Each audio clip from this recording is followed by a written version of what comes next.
भाव के तो कुछ भी करते रहो वह देखने वाले नहीं है।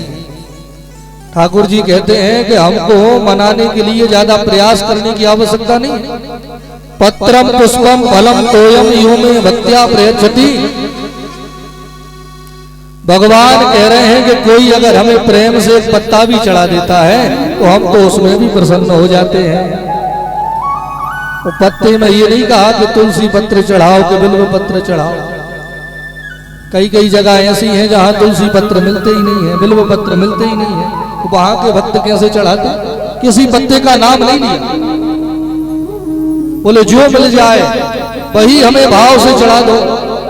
अगर आपने भाव से हमें एक सूखा पत्ता भी चढ़ाया है तो हम तो उसे भी स्वीकार करेंगे, उसमें भी प्रसन्न हो जाएंगे। और बिन भाव के तो अगर 56 भोग भी लगाओगे तो भी देखने वाले नहीं है। भाव की प्रधानता है।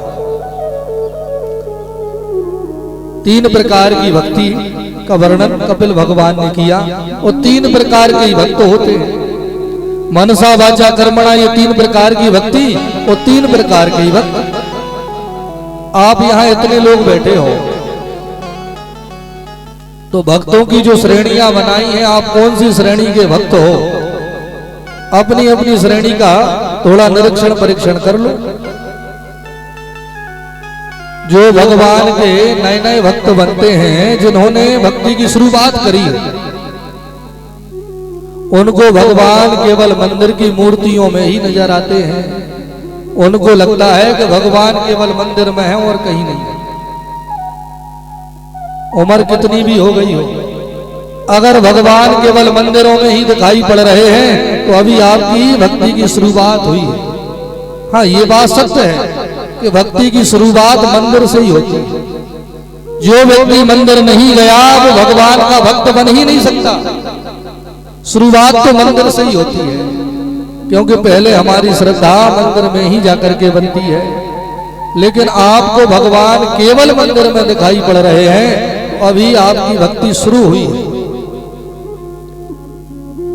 लेकिन जिनकी भक्ति थोड़ी ऊंची हो जाती है, जिनकी भक्ति का स्तर थोड़ा सा श्रेष्ठ हो जाता है, उनको भगवान मंदिर की मूर्तियों में तो दिखाई पड़ते ही हैं, लेकिन उसके संग संग अपने माता पिता में भी भगवान नजर आते हैं, गुरुजी में भी भगवान नजर आते हैं, बड़े बुजुर्गों में भी भगवान नजर आने लगते हैं।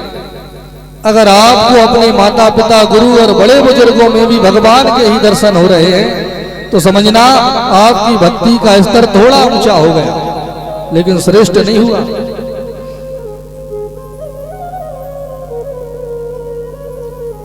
श्रेष्ठ भक्त तो वो होते हैं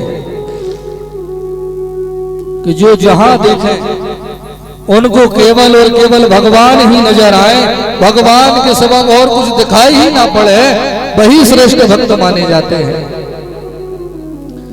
नदियों में, पहाड़ों में, सरोवरों में, वृक्षों में, कीट पतंगों में, पशु पक्षियों में, मनुष्यों में, संसार के कण कण में जिसे भगवान नजर आने लगे वही श्रेष्ठ भक्त माना जाता है।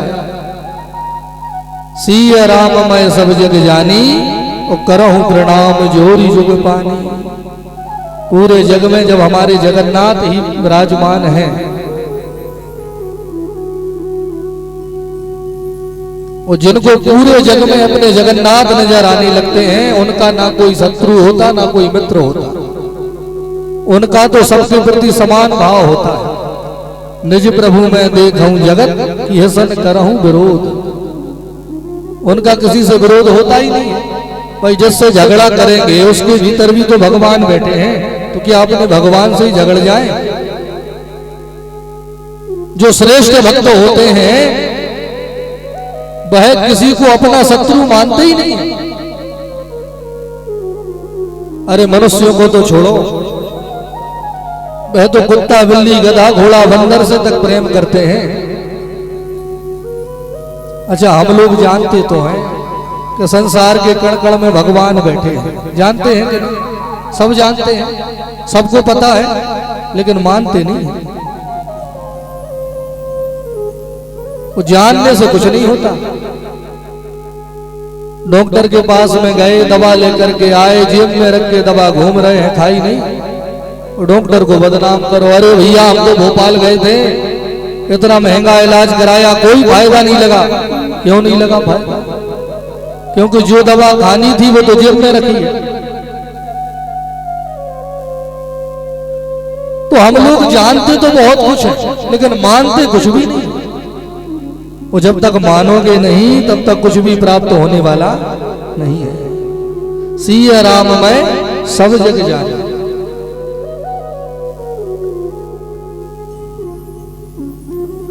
एक भगत जी गए भोलेनाथ को जल चढ़ाने के लिए, भोग लगाने के लिए।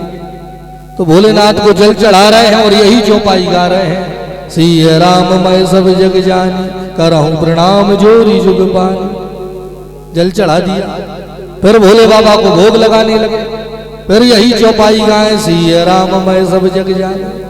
भोग लगाने के बाद में जल का लोटा उठाने के लिए थोड़े दूर रखा था, जल का लोटा उठाने के लिए गए, इतने में ही कुत्ता आया। जो भोग उन्होंने वहां रखा था, भोलेनाथ को चढ़ाया था जो प्रसाद, कुत्ता आकर के उनकी मिठाई को खाने लगा। अब इनको क्रोध आया कि हम तो इतनी दूर से मिठाई लाए थे, भोले बाबा के लिए लाए थे, और यह दुष्ट हमारा सब प्रसाद खा गया। उठाया पत्थर और ऐसा फेंक करके महाराज कुत्ते की खोपड़ी को फोड़ दिया। गा भी रहे हैं सिया राम में सब जग जाने। अरे भैया सीता राम जब सब जगह है तो कुत्ते में भी तो है, तो राम जी का ही सिर फोड़ दिया।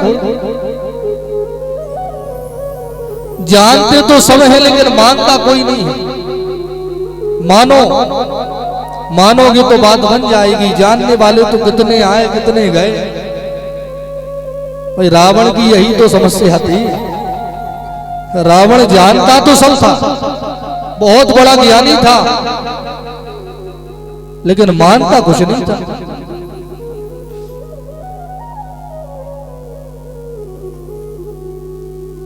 अब हम विचार करें कि हमें तो बहुत कुछ आता है, हम तो सब जानते हैं, तो जानने से क्या होगा? भाई हम लोग जानते हैं कि राम नाम से ही हमारा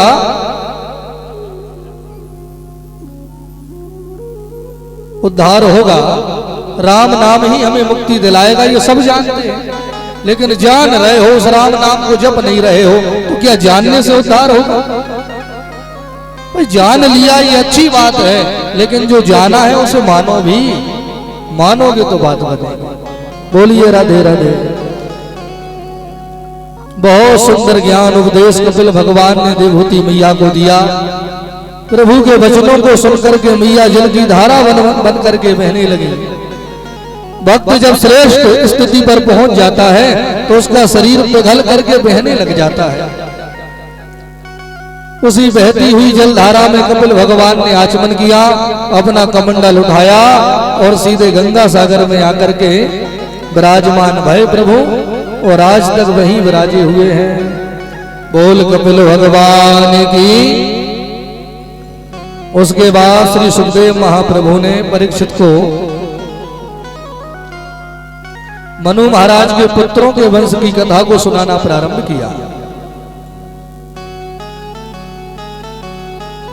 कहा राजन मनु महाराज के एक बेटा है जिनका नाम है उत्तानपाद। इन उत्तानपाद के दो विवाह हुए। बड़ी पत्नी है सुनीति, छोटी का नाम है सुरुचि। बड़ी पत्नी के बेटा है ध्रुव और छोटी पत्नी के बेटा है उत्तम।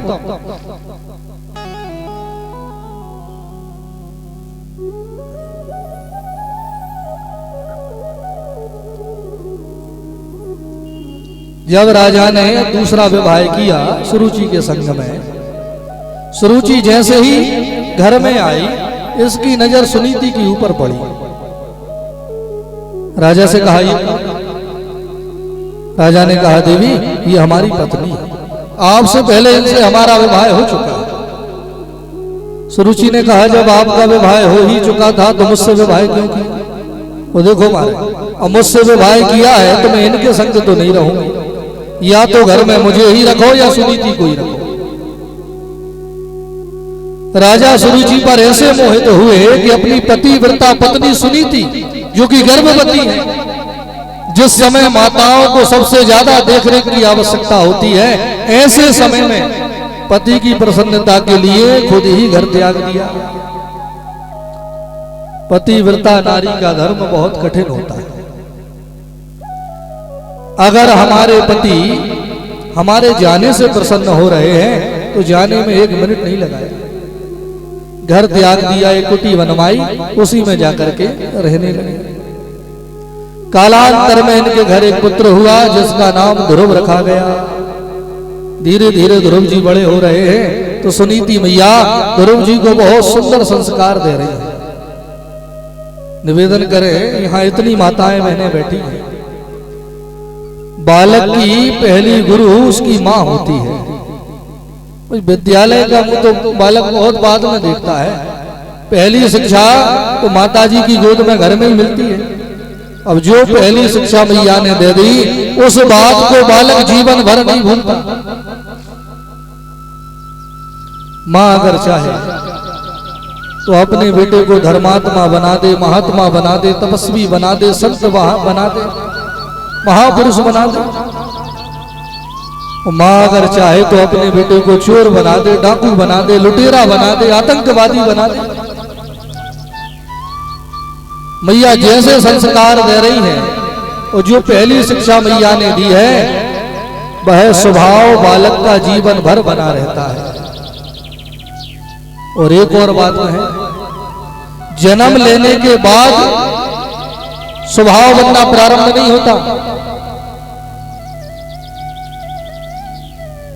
बालक जब गर्भ में आता है तभी से उसके संस्कार बनने प्रारंभ हो जाते हैं। श्री प्रहलाद जी महाराज एक राक्षस के घर में जन्मे, हिरण्यकश्यप के घर में जन्मे। वो पिता इतने बड़े राक्षस तो भगवान के नाम को ही इन्होंने तीनों लोकों में बंद करा दिया। इनके घर जन्मे प्रहलाद जी और भगवान के भक्त। कैसे हुआ?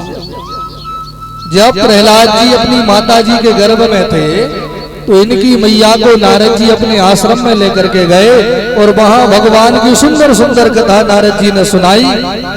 तो गर्भ अवस्था से ही श्री प्रहलाद जी महाराज भगवान के भक्त बन गए। और ऐसे भक्त बने कि तलवार गले पर रख दी, कहा नारायण नाम बंद करो। प्रहलाद जी ने कहा प्राण कल निकलते थे तो आज निकल जाए, लेकिन ये नाम बंद होने वाला नहीं है। कल हम लोग कंस की कथा भी सुनेंगे। उग्रसेन महाराज जो की धर्मात्मा है, महात्मा है, उनके घर में ये कंस जैसा राक्षस पैदा हो गया। क्यों? क्योंकि कंस जब मैया के गर्भ में था तो इनकी माताजी जंगल में घूमने चली गई। जो गर्भवती स्त्रियां होती हैं उनसे कहा जाता है कि ज्यादा घूमो फिरो मत। अब ये नहीं मानी, अपनी सखियों को लिया और जंगल निकल गए। वहां एक राक्षस घूम रहा था, उसकी नजर इनके ऊपर पड़ी, उसकी नजर इनके गर्भ पर पड़ी, उस राक्षस की परछाई इनके ऊपर पड़ गई। परिणाम ये हुआ कि इनके घर कंस जैसा राक्षस जन्म लेकर के आया। गर्भ अवस्था के समय माताओं को बहुत सावधानी रखनी चाहिए। प्रयास करो कि गर्भ अवस्था के समय हम अपने मन को शांत रख करके भगवान में लगाएं। रामायण जी का पाठ करो, गीता जी का पाठ करो, भागवत जी की कथा सुनो, हरिवंश पुराण की कथा सुनो। अगर गर्भ अवस्था के समय हमने सावधानी रख ली ना तो जीवन भर फिर हमें बच्चों की चिंता करने की आवश्यकता नहीं। तो गर्भ अवस्था के समय अगर हमने गड़बड़ी कर दी तो बाद में कितना भी प्रयास करते रहना, जो स्वभाव बन गया है तुम उसे बदल नहीं सकते। कंस का राक्षसी स्वभाव बना तो क्या जीवन भर बदला? प्रहलाद जी का भक्ति का स्वभाव बना तो क्या बदला? कभी नहीं बदला। इसलिए माताएं गर्भ अवस्था के समय बहुत सावधानी रखें। ज्यादा से ज्यादा अपना मन भगवान में लगाएं, रामायण का पाठ करें, कथा सुने। लेकिन आजकल होता क्या है, गर्भ अवस्था के समय मैया या तो टीवी देखेंगी या मोबाइल देखेंगे। यही तो होता है। और बच्चे का जन्म हुआ और बच्चा 6 महीने का भी नहीं हुआ और मोबाइल के लिए रोने लगा। अरे वो क्या जाने ये मोबाइल होता क्या है। 6 महीने का बच्चा मोबाइल के लिए रो रहा है, क्यों? क्योंकि जब वो गर्भ में था तब मैया ने मोबाइल ही तो देखा। अगर मैया ने कथा सुनी होती, रामायण पढ़ी होती, हरिवंश पुराण सुना होता, गीता जी पढ़ी होती, तो फिर मोबाइल के लिए थोड़ी रोता। अब जो हमने किया वही हमारे बच्चे ने सीखा, वही वो भी कर रहा है। तो विशेष सावधान। सुनीति मैया प्रारंभ से ही श्री ध्रुव जी महाराज को बड़े सुंदर संस्कार दे रही हैं। मंदिर जाएं, भगवान को प्रणाम करें तो ध्रुव से भी कहें बेटा तुम भी प्रणाम करो, तो ध्रुव भी प्रणाम करें। संतों के पास में जाएं, संतों की सेवा करें तो ध्रुव से भी कहें बेटा तुम भी सेवा करो। छोटे से ध्रुव जी महाराज संतों की सेवा किया करते हैं। लगभग ध्रुव जी महाराज 4.5 वर्ष के हो गए। छोटे छोटे बच्चों के संग बाहर खेल रहे थे। एक बच्चे के पिताजी आए, अपने बेटे को उठाया, कंधे पे बैठाला और घुमाने के लिए ले गए। ध्रुव जी महाराज टकटकी लगा करके उसी को देखते रहे। और लोगों से कहा कितना भाग्यशाली है, देखो अपने पिता के कंधे पर बैठा है। मैंने तो आज तक अपने पिता के दर्शन ही नहीं किए। मेरे पिता कहाँ रहते हैं मुझे तो ये भी पता नहीं है। बच्चों ने कहा ध्रुव भाग्यशाली वो नहीं है। अरे भाग्यशाली तू है, तुझे पता नहीं है यहाँ के राजा ही तेरे पिता है। ध्रुव ने कहा मैं नहीं मानता। अगर यहाँ के राजा मेरे पिता होते तो क्या मेरी मैया मुझे बताती नहीं? मेरी माँ ने आज तक मुझे नहीं बताया कि मेरे पिता कहाँ रहते हैं। कई बार मैंने पूछा भी तो मैया ने बात को टाल दिया, उत्तर नहीं दिया। यहाँ के राजा मेरे पिता। बच्चों ने कहा हमारी बात नहीं मान रहा, चल हमारे संग में। वह छोटे छोटे बाल गोपाल ध्रुव जी को लेकर के राजमहल में आ गए, जहां उत्तानपाद छोटी पत्नी के पुत्र उत्तम को अपनी गोद में बैठाल करके खिला रहे थे। उन्होंने देखा कि ये ध्रुव मेरा बेटा है, पहली बार हमारे सामने आया है, मन करता है इसे भी अपनी गोद में बैठा लूं। ये पास में सुरुचि खड़ी है। तो राजा जानते हैं कि अगर हमने ध्रुव को गोद में बैठाला तो सुरुचि को अभी क्रोध आ जाएगा, तो वो तो बैठे ही रहे अपनी जगह। ध्रुव ने विचार किया कि ये मेरे पिता है, पहली बार मैंने मेरे पिता को देखा है, अरे इनके चरणों में प्रणाम तो करूं। ये मेरे पास में नहीं आ रहे हैं तो मैं ही इनके पास में चला जाऊं। दौड़े दौड़े गए, सीढ़ियां चढ़ते हुए सिंहासन तक पहुंच गए। जाकर के पिताजी को प्रणाम किया, प्रसन्न हो गए। उत्तानपाद बेटे ने जैसे ही प्रणाम किया तुरंत उठा करके अपनी गोद में बैठा लिया। सुरुचि से ये देखा नहीं गया।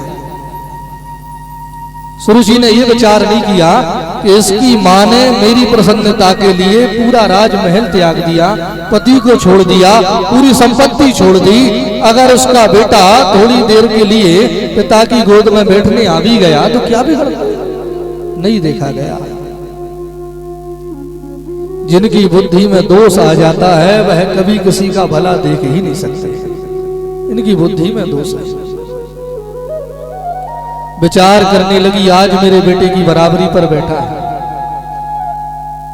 कल मेरे बेटे के भाग्य का ये राज्य भी अपने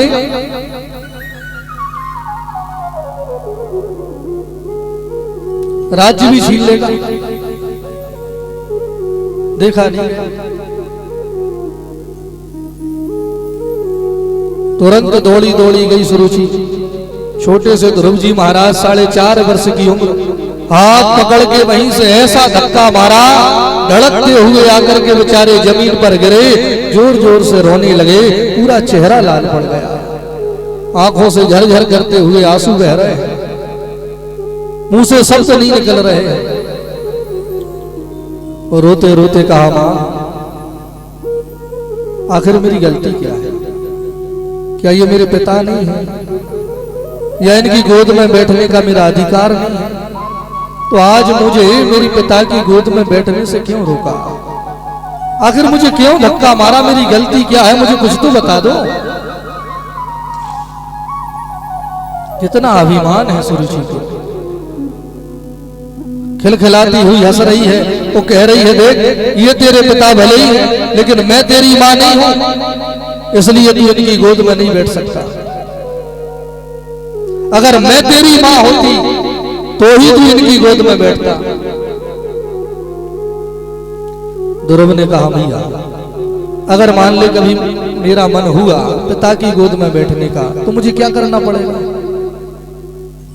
सुरुचि ने कहा, उसके लिए तुम्हें जंगल जाना होगा। जंगल में जाकर के भगवान की तपस्या करनी पड़ेगी। वो जो भगवान प्रसन्न होकर कहे वरदान मांगो, तो उनसे कहना मुझे सुरुचि का बेटा बना करके भेजो। वो वरदान मिलते ही मर जाना। मरने के बाद जब दूसरा जन्म मेरे गर्भ से लेकर के आओगे, तब अपने पिता की गोद में बैठ पाओगे।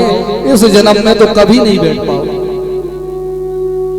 कितना अभिमान, अपने आप को भगवान से भी बड़ा बना लिया। सुरुचि का बेटा बनने के लिए तपस्या करनी पड़ेगी। सुरुचि इतनी महान है कि बगैर तपस्या के कोई सुरुचि का बेटा नहीं बन सकता।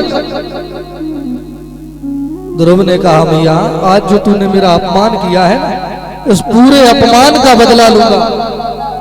आज तूने मुझे पिता की गोद में बैठने से रोका है, तेरी ही आंखों के सामने इस राजगद्दी पर बैठ के दिखाऊंगा। रोते हुए ध्रुव जी अपने घर को आए। सुनीति ने जब अपने पुत्र को रोता हुआ देखा तो दौड़ पड़ी मैया। तुरंत अपने बेटे को हृदय से लगाया, उसके आंसू पहुंच रही है। हिचकियां ले लेकर के ध्रुव जी रो रहे हैं। क्या हुआ? ध्रुव जी से तो शब्द ही नहीं निकल रहा था, बोलते ही नहीं बन रहा था। तो छोटे छोटे बच्चे उनके संग गए थे। बच्चों का मन निर्मल होता है, बच्चे झूठ नहीं बोलते।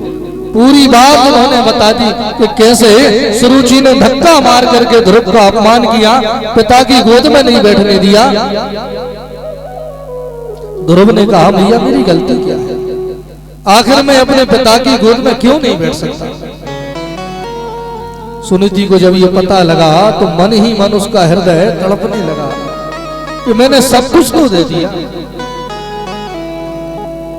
राजमहल त्याग दिया, पति को भी छोड़ दिया, पूरी संपत्ति छोड़ दी। अगर पल भर के लिए मेरा बेटा चला भी गया था तो ये भी नहीं देखा गया। सुनीति ने अपने मुंह से एक भी अपशब्द नहीं बोला। कहा, अभी मैं कुछ भला बुरा कहूंगी, ध्रुव सुनेगा, इसके भी संस्कार बिगड़ जाएंगे। पूरा क्रोध पी गई सुनीति मैया और ध्रुव से कहा, देख बेटा वो तेरी मां है, भले ही सौतेली है लेकिन है तो तेरी मां। मां पर क्रोध नहीं करते, मां से बदला लेने की बात नहीं करते। बेटा मुझ में इतना सामर्थ्य नहीं है कि मैं लड़ झगड़ करके तुझे राजगद्दी पर बैठा सकूं, इतनी हिम्मत मेरे भीतर नहीं है। देख बेटा, इस दुनिया में जिसका कोई नहीं होता उसका भगवान होता है। जिसकी पिता नहीं सुनते उनकी परम पिता सुना करते हैं। तेरे पिता ने तेरी बात नहीं सुनी ना, अब तू परम पिता के पास में जा, तू जंगल जा, जाकर के भगवान का भजन कर बेटा। तेरे मन की जो जो इच्छाएं हैं जब वो तेरे सामने आ जाए, अपनी सभी इच्छाएं तू भगवान को सुना देना, वो तेरी सब इच्छा पूरी करेंगे। ध्रुव ने कहा, भैया जंगल जाना जरूरी है? कहा, बेटा वैसे तो भगवान हर जगह होते हैं, लेकिन जंगल में शांति होती है, वहां मन ज्यादा लगता है भजन पूजन में, तो जल्दी मिल जाता है। तू जंगल जा। 4.5 वर्ष का वो क्षत्रिय बालक, 4.5 वर्ष के बालक में कितनी समझ होती है। अरे ढंग से बोलना भी नहीं आता, पढ़े लिखे हैं नहीं, विद्यालय का मुंह नहीं देखा। नन्हे से ध्रुव जी महाराज जैसे ही मैया ने कहा कि जंगल में जाओ, तुरंत मैया के चरणों में प्रणाम किया, घर त्याग दिया और निकल पड़े जंगल की ओर। घनघोर जंगल में चले जा रहे हैं।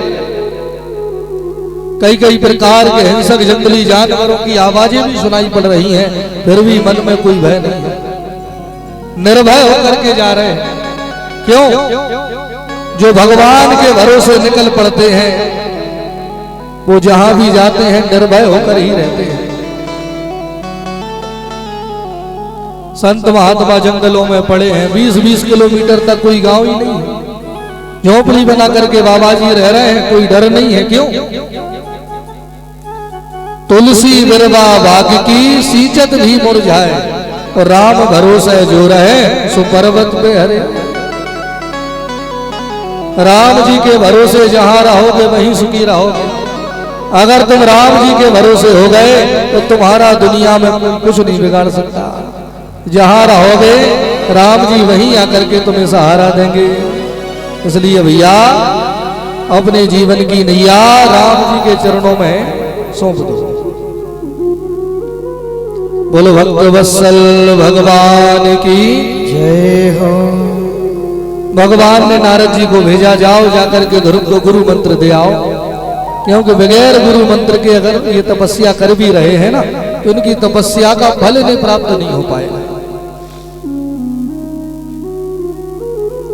श्री नारद जी महाराज ने आकर के ध्रुव जी महाराज को गुरु मंत्र दिया, 12 अक्षरी महामंत्र ओम नमो भगवते वासुदेवाय।